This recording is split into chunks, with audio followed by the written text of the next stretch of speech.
Welcome to the Ananda podcast. I'm Sammy. And I'm Dylan. If you are on a journey to becoming the best version of yourself, and you want to create a life beyond your wildest dreams, you're in the right place. Let's dive in. Hey guys, welcome back to the Ananda podcast. We're so excited to have Emma Terrell here with us today. You might know her as the Urban Botanist. That's definitely how I found her on social media, sharing all the most amazing nature-based things. So she's a biologist, designer, and entrepreneur right here in Ottawa who spent the last decade plus helping people reconnect with nature through green design, rewilding, and education. With it being Earth Month, we wanted to talk about what it looks like to build a business that works with nature instead of against it, and talk all things Mother Nature. Thank you so much for being here, Emma. We're so excited to have you. Thank you for having me. This is going to be fun. Yeah. So let's dive into your story. We want you to go back to the beginning and share how you got started in this whole world, and then all the things you do. Well, thank God this is a long form podcast because it's a story, and I'll try to keep it as brief and to the point as possible. But I started the Urban Botanist 9 years ago. Wow. 9 years ago, fresh out of university.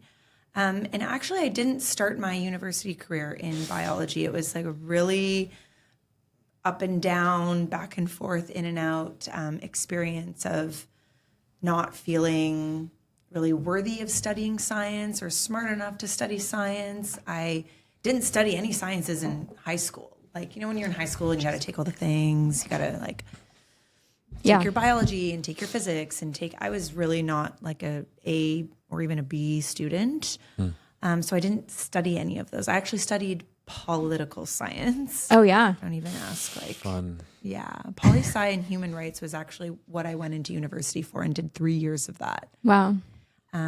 Worked for the government, kind of got into my quote unquote dream job, Citizenship and Immigration Canada. I was super obsessed with human rights. The first international trip I ever went on was to Rwanda.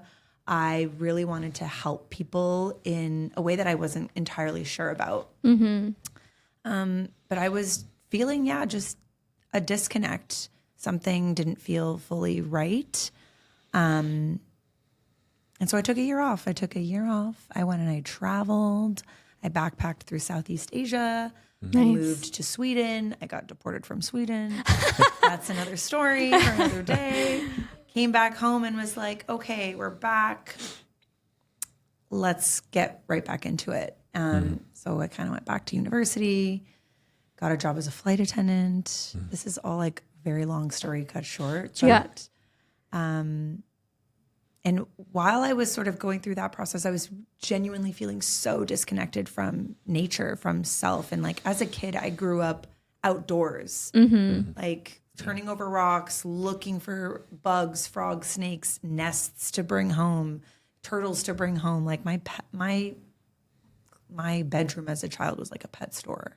Wow. So just kind of wanting to reconnect with that, that part of me that I sort of lost through the years of trying to fit into what it kind of felt like everyone else wanted me to do. Mm-hmm.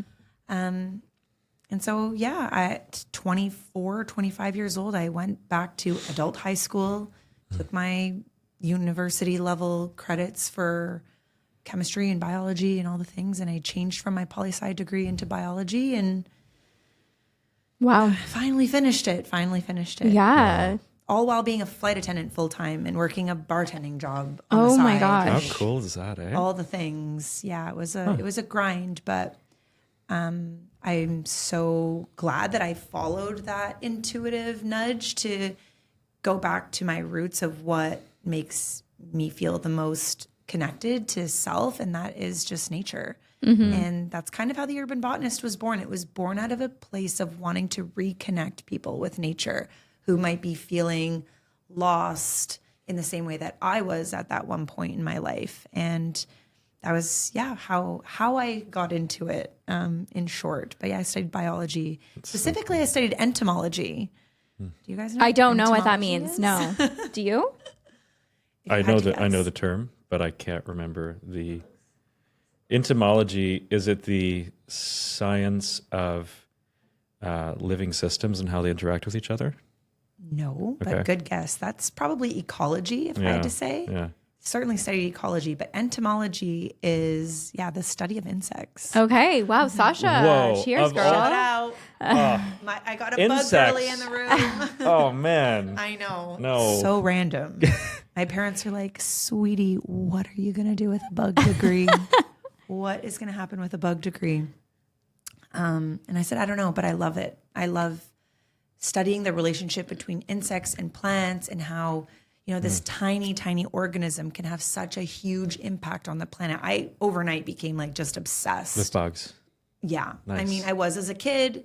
I always had some kind of brooch or t-shirts or things as I was growing up and growing into my adult years. But I always was fascinated by tiny animals. Huh.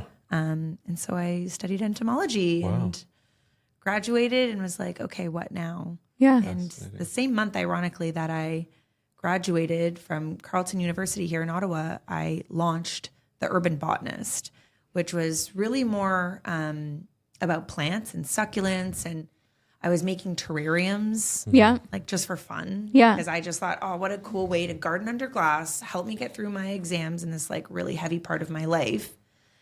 So I started making them and I started selling them. My mom wanted one. My mom's friends wanted one. Like people I worked with wanted one. But more specifically, people wanted to make their own. And it was in that moment I recognized like, okay, this is the wave to ride. And this is what I love doing. I love teaching people about how ecosystems work. I love teaching people about how plants function in their natural spaces. And I So cool. had such a joy in seeing like the inspiration, like their eyes light up, seeing, oh my God, that's how that works. Like that's what moss is. That's how plants grow. And that was phase one of the Urban Botanist. I just decommissioned my terrarium.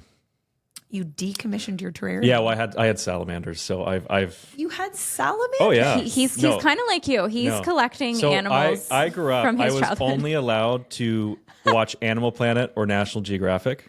I was only allowed to. So I grew up wanting to be a marine biologist, an archaeologist, or a paleontologist. Like I would go on digs with the University of Kansas for paleontology, and it was my life. But then I ended up being an entrepreneur, so I kind of have that side to me.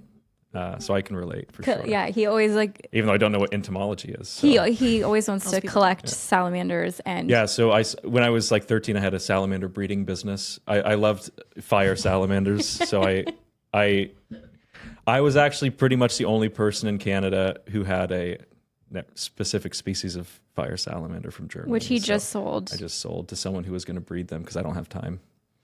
So she's like my heart. I'm actually sobbing. Like, what? Yeah. That is like, we have so much in common. In that, like salamanders, frogs, lizards, you name it, pet store. In my house. Yeah. You need to check out the salamander migration in Gatineau Park. It's starting in like a month. Is it? Okay. So oh my God, what's happening? Yellow spotted salamanders. I haven't been able to find any. I'm mostly finding blue spotted salamanders. The yellow ones, they're only out in a certain 2-week certain period. areas, yeah. I'll send you a note. Okay. And I'll send you the pin. Yeah, because I have a space I go salamander hunting, and I'll find eastern newts, and then I'll find Jefferson salamanders, but no yellow Weren't you just saying that you wanted an episode where you got to talk about your nerdy things? Yeah. Look at this. This is perfect. Just scooch over, Samantha. We're going to take over from here. I did not expect this. Your new best friend. So now I have reef tank. I also had like aquariums, and now I have a reef tank at home. So that's kind of taken over the thing. So I have it set up where I have like completely automatic. So it's automatic testing of like all the parameters. I have automatic dosing, like automatic feeding. It's like high tech. So I sort of had to choose, so. I was into saltwater fish tanks like 15 years ago in my early 20s, and it was so expensive and so much work. Don't get me started on that. Yeah. Like I can't. Yeah. This is, I think, his 7th in the 9 years we've been together. Yeah. So it's been a topic in our relationship. And then when we lived in Arizona, I was basically the gardener. I had a fruit forest in the backyard, so I'm also really into that gardening, and we had like mango trees and avocados. How many different species of mangoes? 6 varieties of mangoes. Yeah, he's like What? Yeah, that is amazing. I think he just met his best friend. I just can't even believe that this is. You want to go mushroom hunting this spring? That's what I do. I live in the woods. I live in Chelsea. I don't think he's seen your place. I've seen it on your social media, but like, did we just become friends? I really hope so. I'm like, low-key, I don't want to be so weird, but I'm like, okay, I need more salamander friends in my life. Right? You need to meet my neighbor, Mike Bedell. Shout out. He's a National Geographic photographer. Unfortunately, he's cross-country skiing across the Arctic right now for 2 months. Wow. At 70 years old. Wow. Me. He was the one who invited me out last year. He's like, you need to come and see this giant salamander orgy. I'm like, excuse me? Orgy? Did you just say orgy? He's like, it's a migration for, mating. It's a mating migration. I'm like, when and where? I will be there. And it's at night. They're very active at night. So, we went out a couple times at 11, 12 o'clock at night with like our hip waders on, looking for the salamanders. Me and this 7-year-old man, that's my idea of a Friday night. That's my vibe. That is my vibe. You're totally invited. This is him. You're invited. All of your salamander friends are invited. I don't have salamander friends here, so let's do it. We can be salamander friends. Me and Mike. I'm loving 100%. Yeah, this is fantastic. This took a turn to salamander excitement. I feel full. My cup's overflowing. Yeah. So, oh my gosh. Well, how do we even get back on track? You turn back to bugs, salamanders. It's all awesome. So that's how the Urban Botanist started. Fast forward the last 9 years. What is it now? Like, what are you doing now? Because you're kind of the jack of all trades when it comes to natural things. It's evolved. It really evolved into something I never could have anticipated or expected. Today, we're a product and service-based business because apparently I'm insane like that. Where we're an e-commerce Shopify merchant. Yeah. So we sell DIY kits that help you to connect with nature, DIY terrarium kits, moss frame kits, a whole line of green thumb inspired kits that anybody can order from my website, theurbanbotanist.ca, or you can book private events with me. I do a lot of corporate team building activities. Love. So like team building, staff appreciation, like any type of wellness retreat day events. I did one yesterday that was like Thursday fun day. So, big groups where we're unboxing our kits. We ship them all across the world. Amazing. And open them like virtually on Zoom. Before the pandemic, this was something I was just doing side hustle, part-time, little cafes around the city with like 10 to 12 people, maybe 20, little lunch and learn boardrooms. And then kind of overnight, gratefully and luckily, my business was one of the businesses that really did well during the pandemic. Yeah.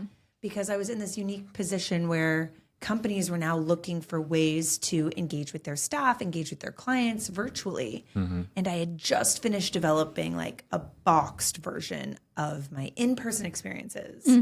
So kind of overnight, I went from doing, like groups of 20 people max to like 250 people. Wow.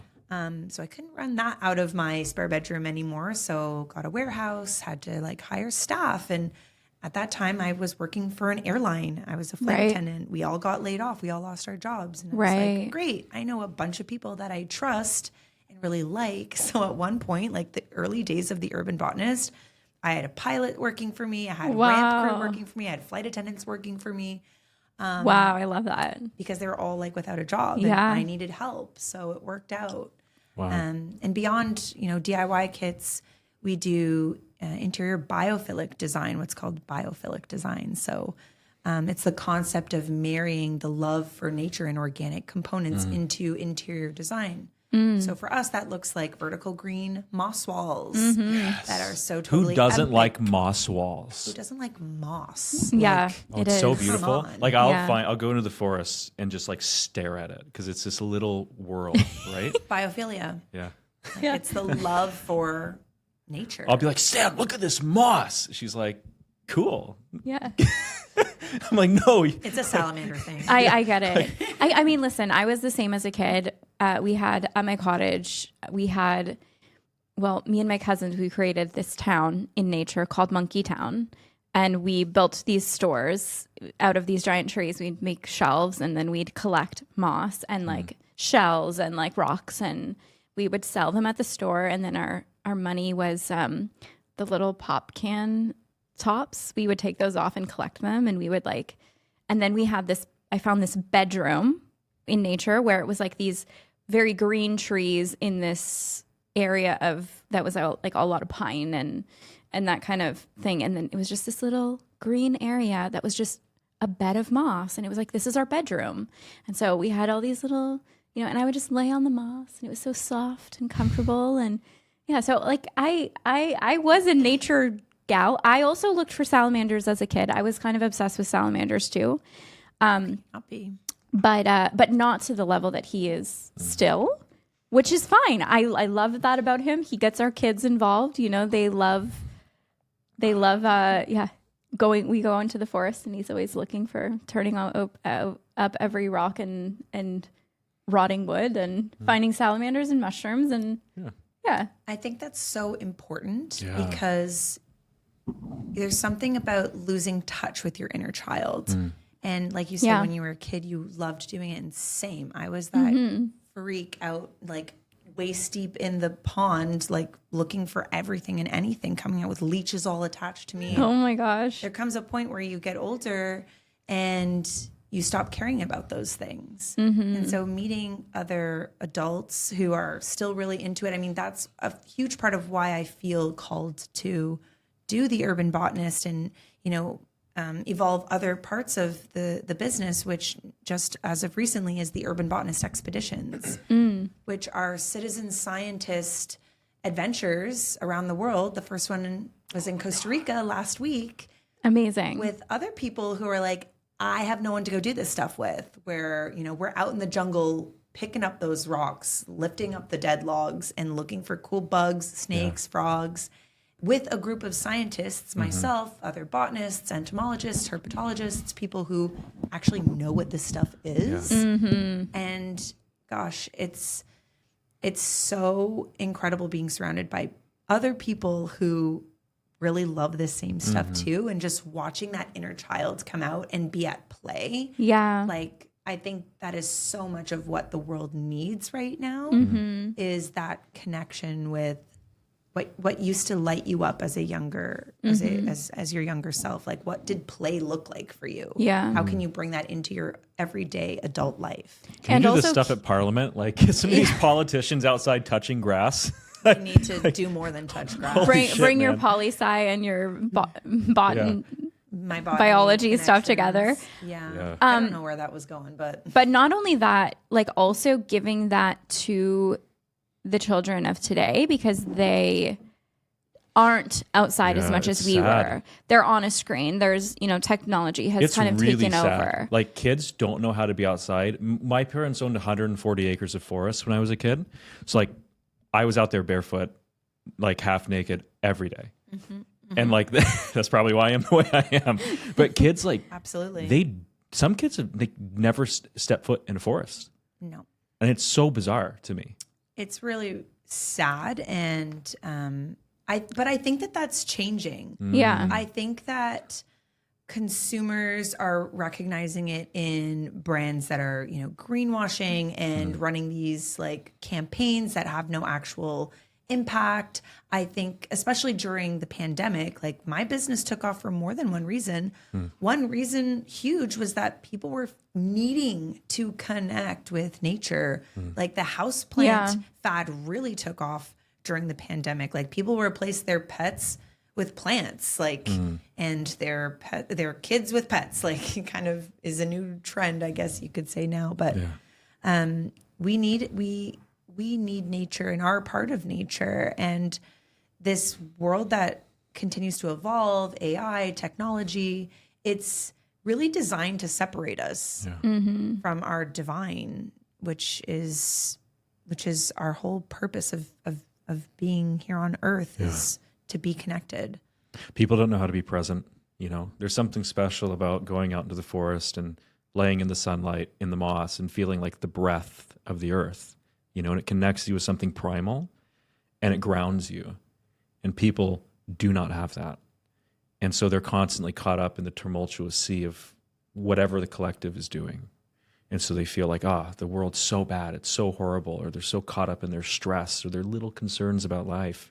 They miss the broader picture. And actually, the fact that we can't see the stars anymore is a huge part of it. Because if you look at what our ancestors saw when they looked up at the night sky and they saw an entire galaxy and this broader horizon that surrounds us, we don't have that anymore. I go and look up, I see like maybe 100 stars because of the light pollution. It's another part of it. We're not taught to not only connect with these parts of our world, but it's not prioritized. It's not celebrated. I mean, I could get into that whole, I could dive down that deep rabbit hole. And the problem being cultural, it being systemic, it's,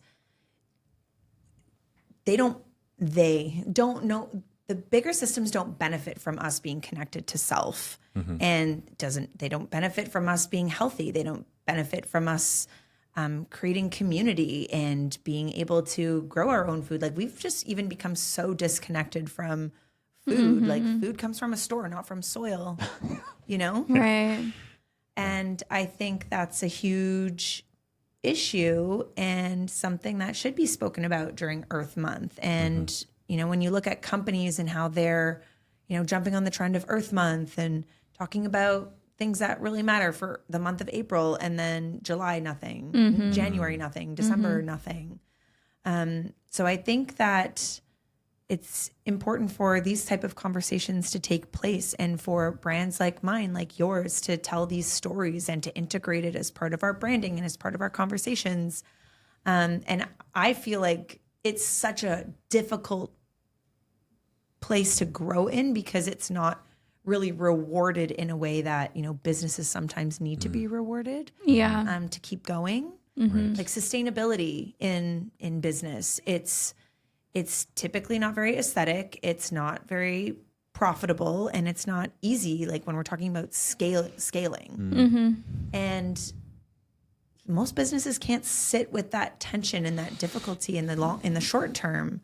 But it really takes a certain type of entrepreneur, type of business to really like push through that tension and that difficulty to make it make sense. Yeah. Well, and I think that's something that I'm really passionate about being an example of, and almost like challenging in business, because there's this belief that doing the right thing is not profitable. Doing the right thing is not good for the business itself. Like if you look at the inequality in our world, right? It's the wealthy and powerful believe that it's not profitable to pay people a living wage or to have economic equality, when they don't realize that by lifting up the whole, they themselves are lifted up, right? And so it's the same concept here with our business, is that I want to do things in a completely different way and prove that it is profitable, prove that you can grow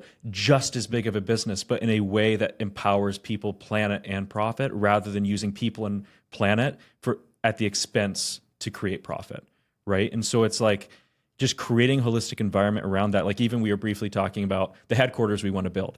You know, we wanted to build like this beautiful green space with plants and like this greenhouse structure where you're like connected to the earth and you have, you know, these growing gardens inside, and there's like this symbiotic relationship. And like you would think, oh, well, that's impractical. It's like, well, number one, it's actually cheaper to build in a traditional office building. Number two, don't you think that your employees would be so much more inspired in their daily, so much more when I created like the schematics and the photos and everything, and people are like, can I live there? You know? And it's like the inspiration people would draw from that would naturally create more creative and profitable business. And then we have, you know, food growing, and then that's being used to make lunches that then we can all eat. And we have movement and yoga and Pilates and meditation. And then we have, you know, that's kind of the way that we see business. We call it the new age of business, and we really, and we're not perfect, and we can definitely get better.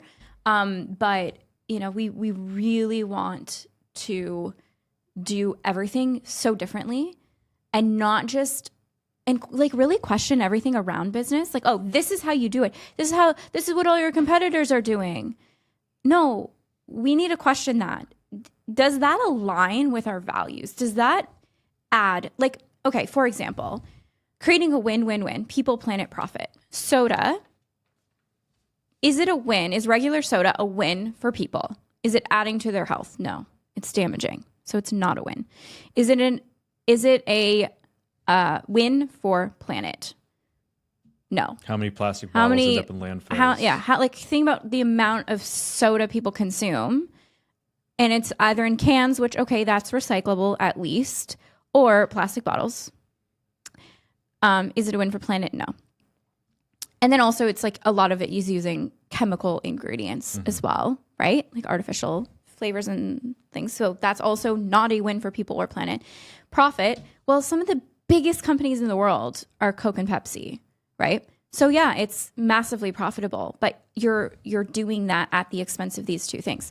So our idea was, how do we create a soda that is traditionally a lose-lose win and create a win-win-win, right? How do we make soda healthy for somebody? How do we make soda add to a person's life? How do we concentrate it so instead of shipping 30 cans, you ship one tiny little bottle that's recyclable? Right. You know? A glass bottle. Incredible. Right? So better for planet. And then it's like, we haven't even really gotten started on the eco initiatives that we will grow over time. Like we want our business to add so much to nature, not to ever take away from it. Like not only be neutral, but to be adding, positive, right? Net positive. So, okay, win for people. We have functional mushrooms that also is connected to nature. Mushrooms connect all of nature, right? And then we're using these amazing mushrooms. We're growing them using sustainable agroforestry versus in a lab. Like there's all these things. So it's like, now this soda is a win for people, it's a win for planet, and it's a win for profit. So let me ask you, like, because you do this is what you do. How do businesses become truly sustainable and truly add to the planet rather than just slapping a label on it? Well, I think exactly what you guys are doing is you're not making one big change, right? Because that isn't realistic for most companies and for most individuals, even if you're not a business owner and you're just a single person. Right. It's thousands of small micro decisions that you make that actually have impact and where you actually see change. That piece that you said about not being perfect, I think is so important. I will never pretend to be perfect. None of us are. Yeah. But I think it's the conscious decisions that you're making that have the biggest impact of all. And if you're thinking about that word impact as opposed to output, like how are we making an impact as well as the output piece? But it's really not just one big change. I think that one of the best thing that businesses can do and people can do is not only those micro decisions, but also just slowing down consumption. Thinking about how long is this thing going to last? Where did it come from?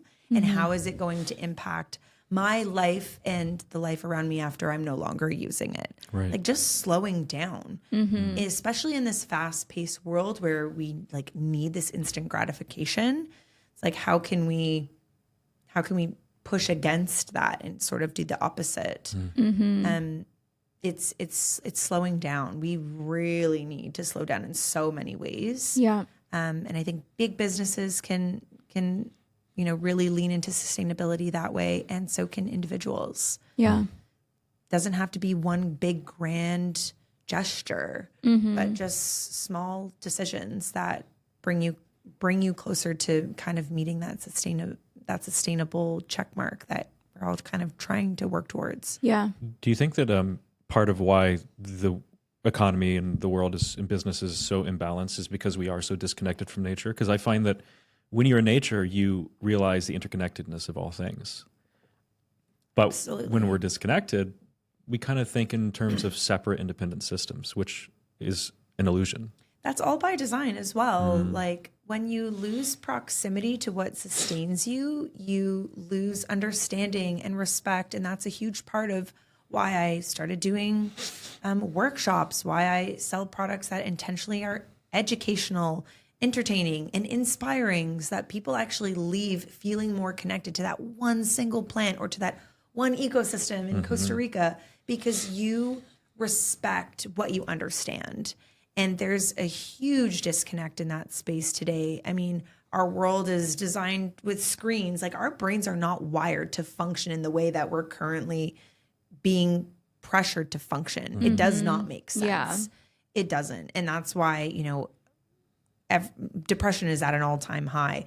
Chronic illness and disease is at an all-time high. Like, people are struggling, and for so many reasons. But I genuinely do think that one simple thing that you can integrate into your daily life, a simple habit, is connecting with nature. That doesn't have to be going out for a 2-hour hike in the woods. It doesn't have to be going for a swim in a lake or going up to the cottage or renting a cottage. And like, it doesn't need to be that. It can be as simple as having one single houseplant that you just even observe and take a moment.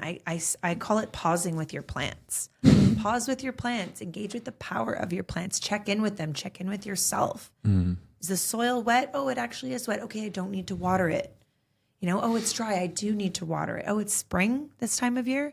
Wipe the leaves of your plants off. Like spring cleaning your house, spring clean your plants makes such a difference for them. Like that one little intentional tweak in your day-to-day life. Like, that's what I started doing 9 years ago when I was super overwhelmed, juggling like a full-time job, a part-time job, university, and feeling so disconnected from my dharma, which for me is nature. I think we all have that within us. And making that just one simple change, like, it honestly changed my life. Yeah.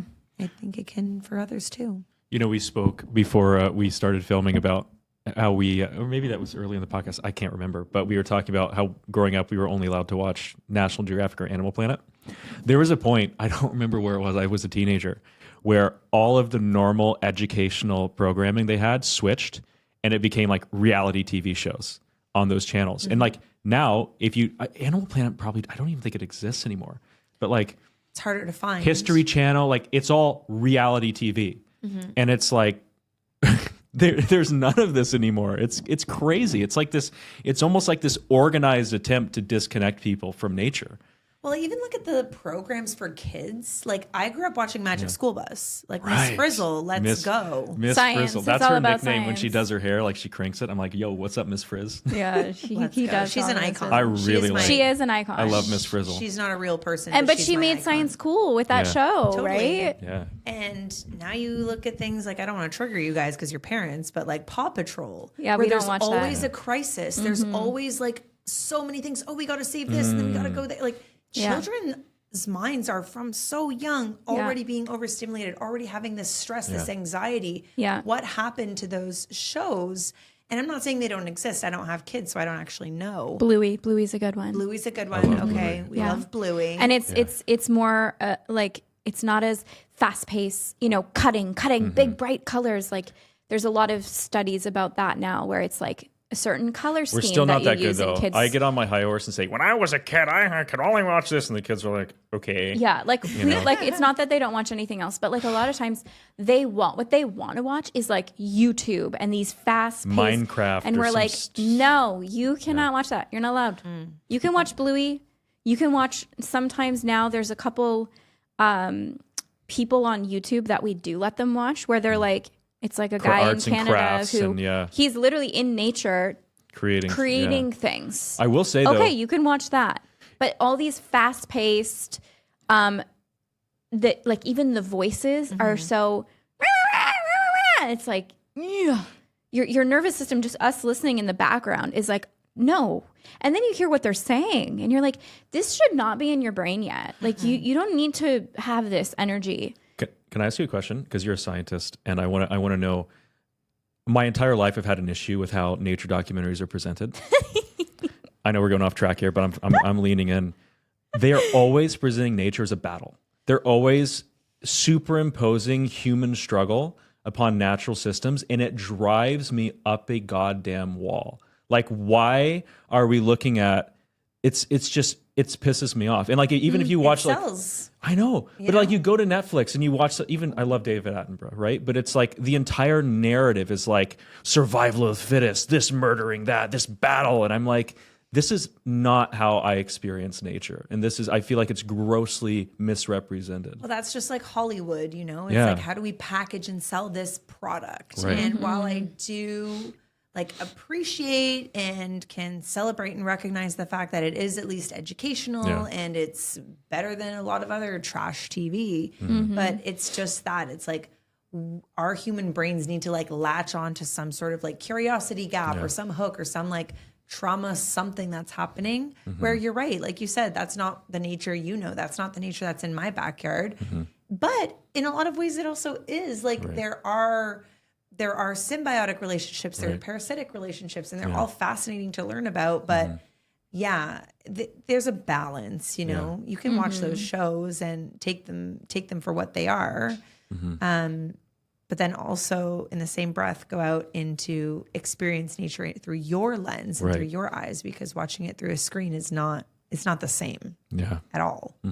Yeah. And it's like, if you look at like the way indigenous peoples have viewed life, it's been this holistic perspective in a sense. In a lot of ways, it's sort of been this circular, this spherical perspective on nature, where it's like these energy flows, where it's almost like the gazelle and the lion are like, they're not at odds with each other. It's like this natural I don't know how to explain it, but it's like, rather than seeing as like, oh, the lion is there to like kill the gazelle, it's like almost this exchange where the spirit of the gazelle is like giving itself to the lion so the lion can survive. And I don't know. It's anyways. Yeah, I remember exactly Zach Bush talking about that, where they studied this bird, and it was like the bird diving for the fish. And as they studied it over time, they realized the fish was jumping for the bird. And it was like this crazy, I don't know how to explain it in the eloquence that he did, but I remember just being like, wow, that's really an interesting way to see that. I think there are some things that we will never fully understand. We're still discovering new behaviors, new species, new interactions, new habitats, and it's constantly evolving and changing. Yeah. So, I mean, as much as we're a part of nature, like fungi, even mushrooms, there's so much that is even still just being discovered. Like, I still meet people who don't know what adaptogenic mushrooms are. Yeah, so do we. Trust me. All the time. How? Yeah. And like, I was in tears before we ever started this company, because we were watching this documentary called Fantastic Fungi. It was talking about how the mushroom, the mycelium, is the internet of the forest, and how it would facilitate communication between trees. If one tree needs certain nutrients, it would be the conduit for another tree to share those nutrients. And like, I was crying. I had no idea this was real. And it connected me so much with this lost part of what felt like myself, you know? And that was part of what led to this. But it's like, if people just learn about nature, I feel like it will blow their mind. And I feel like that's what you're doing, right? Yeah. That's kind of your whole mission. And then being able to give people access in these fun, bite-sized experiences through these boxes, but then also on these higher scales. So, and even just with content. I'm also very much a content creator. And I try to, think about the space that I'm taking up on the internet is like, okay, is this engaging or not engaging, of course, but like, is it entertaining, inspiring, and educational? Yeah. Like, if it's not those things, I don't really want to be doing And it. you've done an incredible job. Thank you. You really have.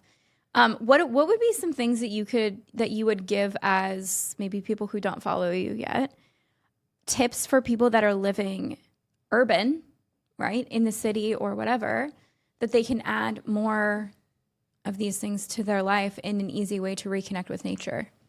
I think a good first step is taking inventory of how much you already do or do not engage with nature. Like, that is so important, taking inventory. Yeah. Because if someone who's listening or watching this right now there's a voice in the back of your head that's kind of like scratching, saying like, this is you. Like, if there's any part of this conversation that's hitting, and maybe hitting in an uncomfortable way, I'll invite you to explore that feeling and take inventory. Like, when was the last time you engaged with nature, even observed and admired it? Like that is engaging with nature, like admiring it, celebrating it, speaking to nature. You know, if it's, oh, well, I already have a couple house plants. Okay. Are you just on autopilot with them and like, oh, it's Friday, water them, mental checklist done, on to the next thing. Right. I invite you to pause, check in on that plant, check in on yourself, and see how that makes you feel. Because like we already said, you know, if you were to design an office space that has greenery in it, and it's a huge reason why I do biophilic design, because corporate spaces, there's so much scientific data that supports this. You know, employees take less sick days. They show increased productivity, creativity. Like there's nothing but benefits from having more green in your life. Right. So to those folks who are wanting to bring more of that in, yeah, going out for a walk is great, but you can even just have one single house plant. Okay, maybe two, maybe three. Most people have iPhones these days. With AI, it's even easier. But like, take a picture of that plant, identify what species it is. How many of you have gone out to like Canadian Tire or Home Depot and you walk by the plant section, you've got your hose, you've got your air filter, and you're like, oh, wait a minute, what's that over there? And you end up picking up a plant, bringing it home, have no idea what it is. And then a month later, it's dead because you overwatered it or underwatered it or something. So like, again, I'll invite you to pause, take a picture of that plant, identify what it is, or look at the name that's probably on the sticker. Right. See what it needs.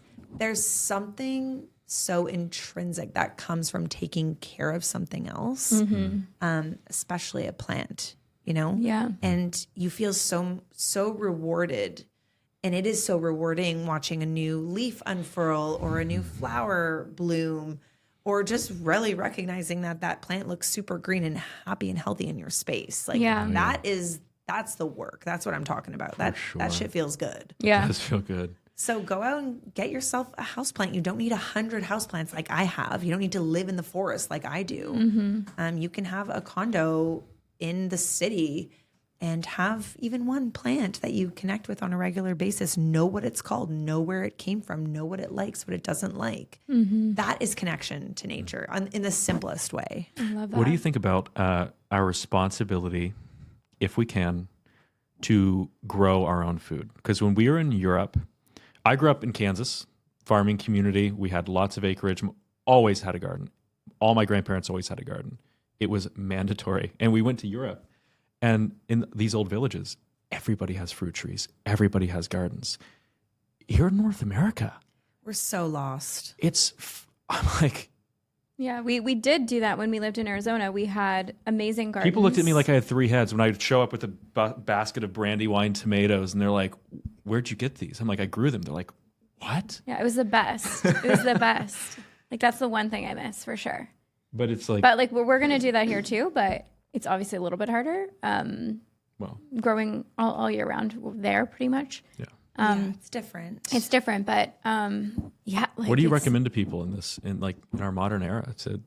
Well, there's a really cool brand called Ecoversity that I've collaborated with many times. They offer courses for you to learn about, growing your own food. Cool.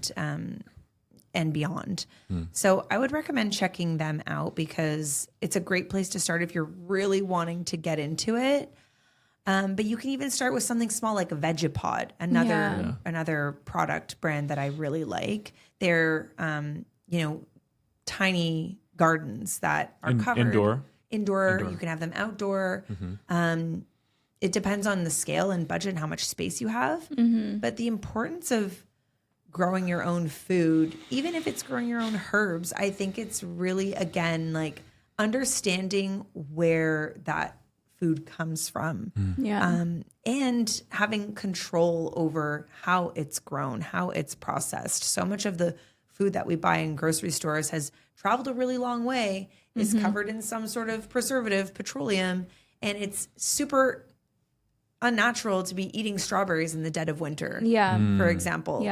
Eating seasonally, like that's another huge thing that, nature has taught me about business is there's a seasonality to business, just like there's a seasonality in nature, and leaning into those seasons, like eating seasonally is one of the healthiest things that you can do for your body as well. It's like eating your root vegetables during the winter because they have that highest nutritional value at that point. Like I think one of the worst things about North America, I hate to say this, and another huge benefit about growing your own food is that a lot of the food you buy in grocery stores has zero nutritional value. Zero nutrients. Right. They've stripped the soil of everything. Well, not only that, but like if a banana is picked 2 weeks ago when it wasn't ripe, it didn't get all the nutrients or sugars properly from the plant, right? Exactly. Do you have a greenhouse? Mm-hmm. Yeah. I have a solarium in my house, and I have a Vegapod, which is like an outdoor one. Right. That's so sick. Yeah, growing your own food is a lot of work. Yeah. I would say to grow things that you actually eat. Don't like buy radishes and you don't eat radishes. Like radishes, yeah. Right. But there's nothing wrong too with buying radishes if you want to try starting to eat them, kind of thing. But I would start like simple with like lettuce. Carrots are really easy to grow. Potatoes are really easy to grow. Peppers are easy to grow. Herbs are easy. Tomatoes, obviously. You've never had a tomato till you've had one off the vine. Oh God! Especially tomato season. Yeah. Get out of here. Especially an heirloom tomato. Like all these like hybrids. Okay, they're fine. They grow quick, but like an heirloom tomato. That's all I ate for like months. Was nothing better. Just fresh tomato with some salt, and then I'd put it on I'd make fresh sourdough, which you also do sourdough classes, eh? Mm-hmm. Yeah. It's another. We need some starter side quest. Oh, I would have brought you guys some. I didn't even think of it. Oh my gosh! I need to prepare myself. Well, we're best friends now, so on our salamander hunt, I got you. Great. And I'm in the area. I can drop some off. Yeah. I would make fresh sourdough, and then I would get the fresh tomatoes from the vine, and then I would put them on the toast, put a little olive oil, a little salt, and then put them in the oven, and then I'd get the fresh basil. And it would just be like a little bruschetta type thing. That's connecting with nature. Oh my God, it was the best. That's connecting with meal. nature. I looked forward to it every single day. There's nothing better. Yeah. There's nothing breakfast, better. lunch, and dinner. My tomato vine was a monstrosity. It was half the size of this room. It was insane. It was insane. And we had bananas, we had avocados, we had mangoes. Nobody's ever had a mango till they've had one off the tree. Truth. Yeah. Oh my God. The best mango we've ever had. So there's these varieties. So this guy in Florida, like for the past 40 years, he's been like breeding mangoes and selecting the best tasting ones. And he has he has like coconut cream mangoes, orange sherbet mangoes. What? And I grew cotton candy mango. No. It was the best thing I've ever put in my mouth in my entire life. Oh my God, what? I need to try coconut. Or coconut cream. And then cotton candy. Coconut cream mangoes, it like, has a hint of coconut. It literally tastes like the sweetest, fiberless mango with a coconut hint. It's insane. That needs to happen. Yes. I tried strawberry bananas in Nicaragua earlier this year. Interesting. It's called Strawberry Bananas, an organic farmer. And he was like, these are the best bananas you're ever going to have. Were they good? And they were so small. Yeah. I wouldn't say it tasted like strawberry, but it was like candy. It was so tart. It didn't taste like banana though. Interesting. It was such a unique flavor. Were they like red bananas? What? They were kind of like no, they were white. Because I grew ice cream bananas in Arizona, and they tasted like vanilla ice cream. Oh my God. You'd freeze those and blend them into a little nice cream. We don't. Ice cream. We're kind of at a bit of a disadvantage being in Canada because we can't grow a lot of greenhouse, hence greenhouse. Yeah. But the things that we can grow, those 2 weeks of summer, man, they hit differently. They really do.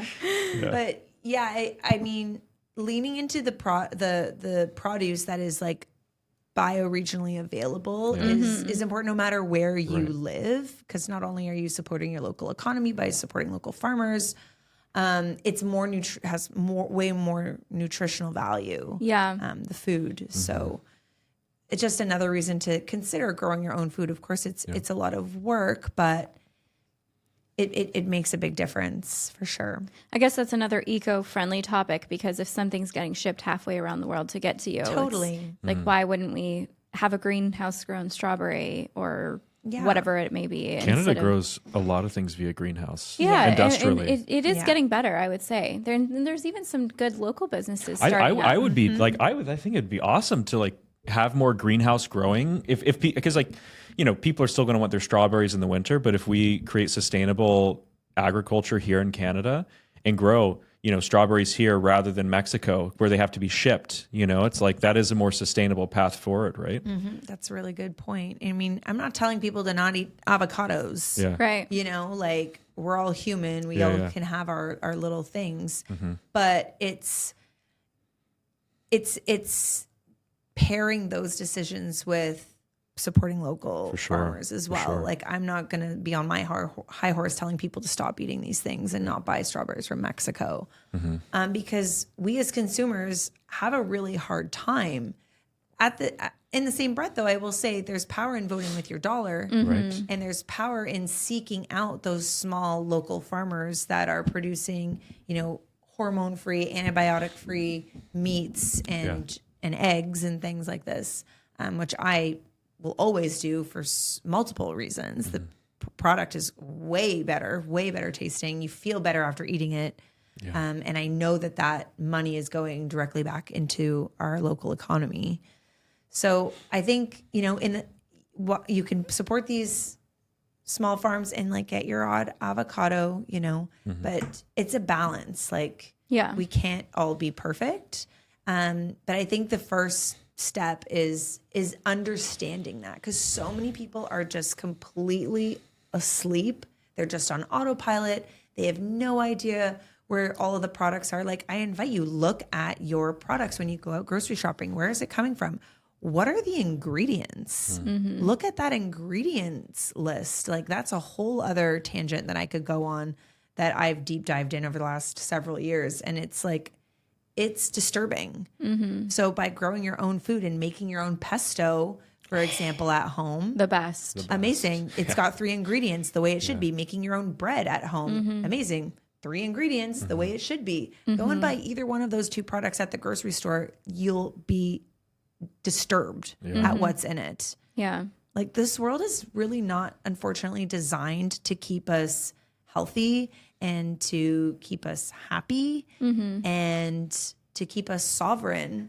So it really requires you to advocate for yourself and work, honestly, quite a bit harder to source those products, to be mindful of what you're putting in your body and to be mindful of what you're surrounding yourself with. Because otherwise you're going to just succumb to kind of what the society, what society wants you to succumb to, which is sick, unhappy, enslaved to your credit card debt and beyond. It's really, it's dark. Yeah.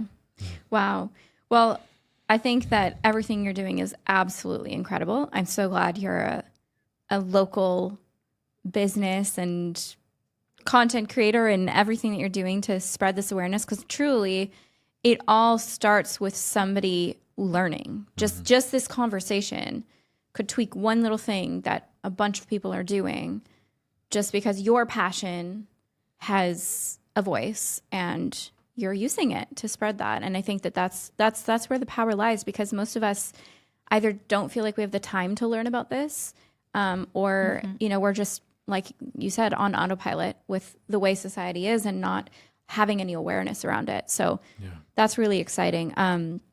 Part of our mission is to inspire people to follow their bliss. And I feel like your journey, just with the things that you've mentioned, is truly a journey of following your bliss, following the thing that lights you up and the thing that, you know, brought you back to yourself. And like you said, your dharma, like your purpose.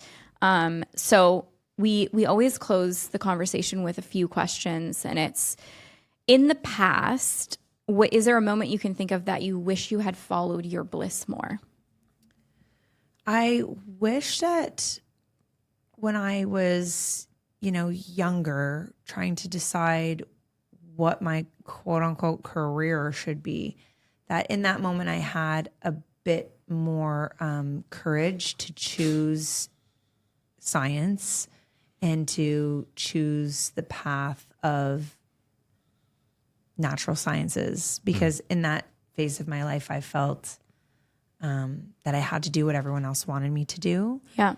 And that I wasn't smart enough, that I wasn't good enough, that it wasn't like my dream was, I really just want to like be in nature and teach people about nature and like be with bugs and frogs and animals. But you can't make a career out of doing that. So you know what? I'll just go this route instead. So while I regret nothing because I learned so much from that whole experience, I wish I had followed my bliss more in that moment of, I wish I'd followed my bliss more in that moment. I'd say, Yeah. That's powerful. And what is cool is, it's not about regrets, because almost everyone says the same thing. I don't have any regrets because it's led me to where I am today, which is amazing. And it's like, that's just the whole thing, is that you still ended up there. It's true. Yes, you had to go back and, go back to school and whatever. But like at the end of the day, if you are just a little bit tuned in to your passion and what lights you up, like you're going to end up there eventually, which is so cool. What does finding your bliss mean to you right now? Finding my bliss right now, I think, is honestly helping others discover and connect with their bliss. Love that. I feel so drawn to supporting other men and women who are feeling lost, they're feeling burnt out, they're feeling just their spark is completely dimmed and put out. And it's not about searching for it outside of yourself. It's just going inward because it exists within you, and helping people rediscover that, helping people empower people to follow that spark. And I'm not saying you have to turn it into a whole business. Right. It doesn't need to you don't need to create your own urban botanist, but how can you bring that play, that spark, that joy into your everyday life so that you feel more human and more yourself and less like you're just part of the rat race. Totally. Yeah. Love that. Beautiful. Okay. Last question. Do you want to? Yeah. What's next for you? How are you working to bring more bliss into your life?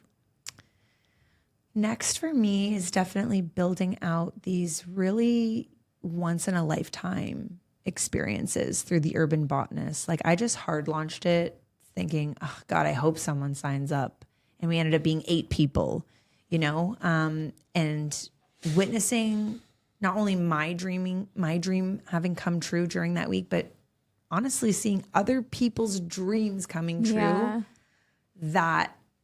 That's what lights me up. And that's what I want to continue building out, is creating these really inclusive, belonging spaces where people can show up as they are, no matter what your background is, how old you are. The youngest person in our group was 17 to the oldest person was 75. Wow, I love that. And everyone left like sobbing, holding each other. I love you. I can't wait to see you again. Like it was such a beautiful group of people. And we were all connected by nature. We were all connected for our love for wanting to learn, explore, discover.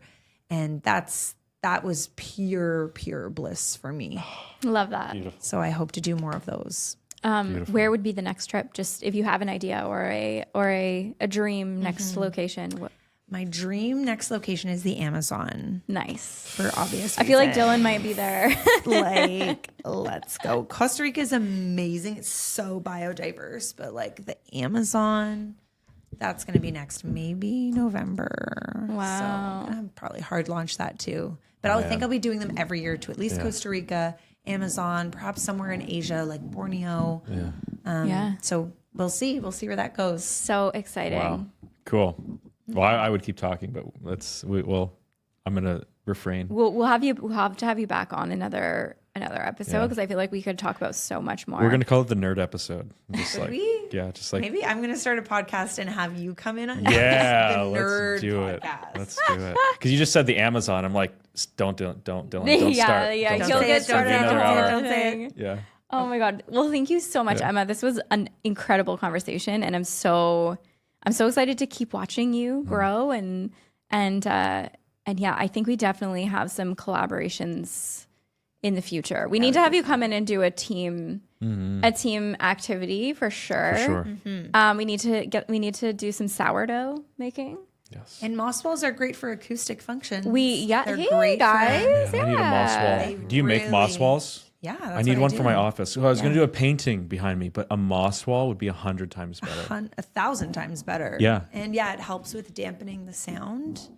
There we go. That would Moss definitely wall. work. All right. Yeah, it was so nice being on. I think Perfect. what you guys are doing is incredible. Your product is legit. It's Emma approved, as my group of friends say. Is it Emma approved? Yeah, it's Emma approved. Oh, The thank you. ingredients, and it's all really, really well crafted. So it was a pleasure being on. Thank you for having me. Thank you so much. All right, everyone. We'll see you on the next episode. Thank you for tuning in. Bye, guys. Make sure to like, share, and subscribe, and send this video to anyone that you think needs to be reconnected to nature, which is probably all of us. So send away, friends. All right, see you later. Thank you so much for listening. If this episode inspired you or made you think of someone, please send it their way. We would love for it to help them too, and it really helps the podcast. Follow along at Ananda Elixirs on social media. We can't wait to connect with you.